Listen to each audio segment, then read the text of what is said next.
In this tutorial today, we'll be painting 5 summer objects using a loose watercolor technique and a broken tile background. The elements we'll be painting today are a watermelon slice, a beach ball, ice cream cone, sun and a pineapple. This is a fun and easy summer project. The supplies you'll need are the Viviva colour sheets, watercolour paper, a sketching pencil, brushes, water, a waterproof fine liner and some white drawing ink. You can of course substitute any of the supplies for ones you already have at home. We're going to start by sketching out each object, beginning by breaking each element into simple shapes, working on the main outline first and then adding in the details. Each one of the objects today is constructed using simple shapes. A triangle for the watermelon slice, circles for the sun and the beach ball, an oval for the pineapple and a couple of rectangles and a squashed oval for the ice cream cone.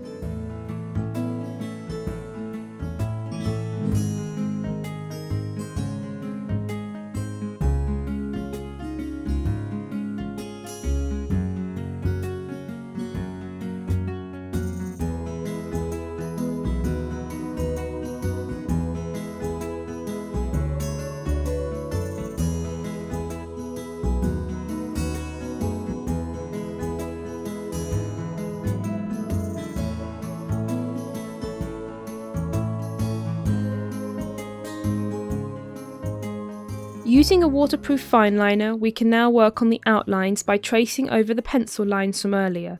If you don't have a waterproof pen, you can always outline the drawings after the painting step. After the first layer of outlines are complete, you can go in and rub out the pencil lines, and then as an extra step you can also go around the outside lines of each of the objects once more to bulk them up a little. Now that the objects are lined, it is time to start the painting. I brought out my watercolour palette and set it up for painting by pulling out the mixing area and created a deep red colour by grabbing a little of the pigment with my brush and then adding in some clean water to the mix. It's important to remember that these paints are highly pigmented, so you only need a tiny amount of the paint on your brush, and you can also have a second palette handy for mixing the colours with water. The first painting step for all the objects is to lay down a flat layer of the colour. Mix up a bit of each pigment with water and then simply colour block in the different sections of the objects. It is often a good idea to move around when painting, as the different colours will bleed into each other if they're laid down next to each other while wet. So colour one section, then move on to a different object, colour another section and then move again. This way you can paint continuously while moving around the painting whilst waiting for each section to dry. If you do accidentally end up with colours bleeding into each other, you can dab up the wet paint with a paper towel. Although these paints will stain the paper, it's good to try and avoid this happening, but nevertheless it is easy to fix any colour bleeding lines later on with the shadows or the whiting.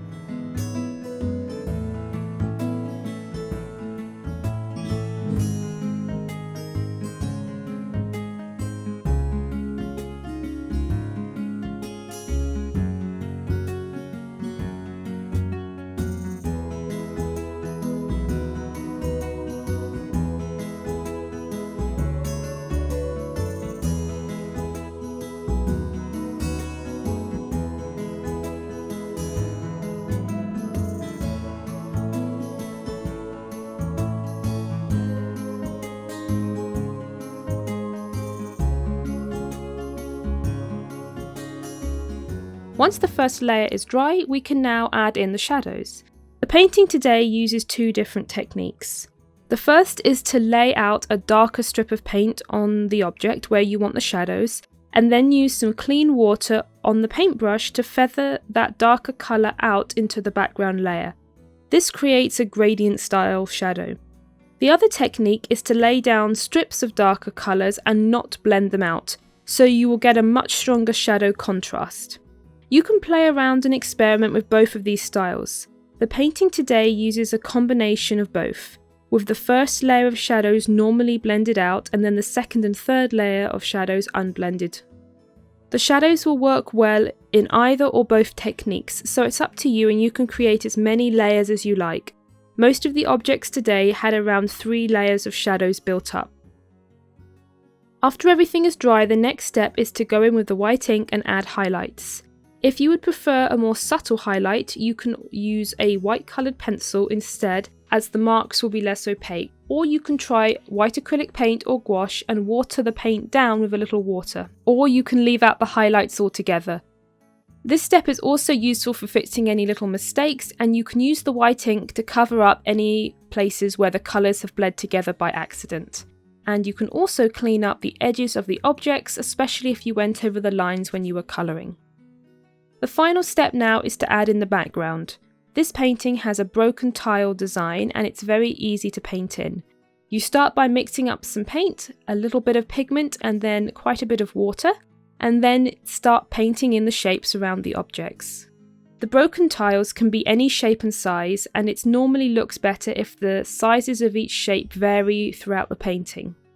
The goal is to always have a white line between the shapes and the objects, and this will give the background a water shimmer effect at the end, reminiscent of a swimming pool and fitting well with the summer theme of this painting. And there you have a page of colourful summer objects. Thanks for watching and happy painting.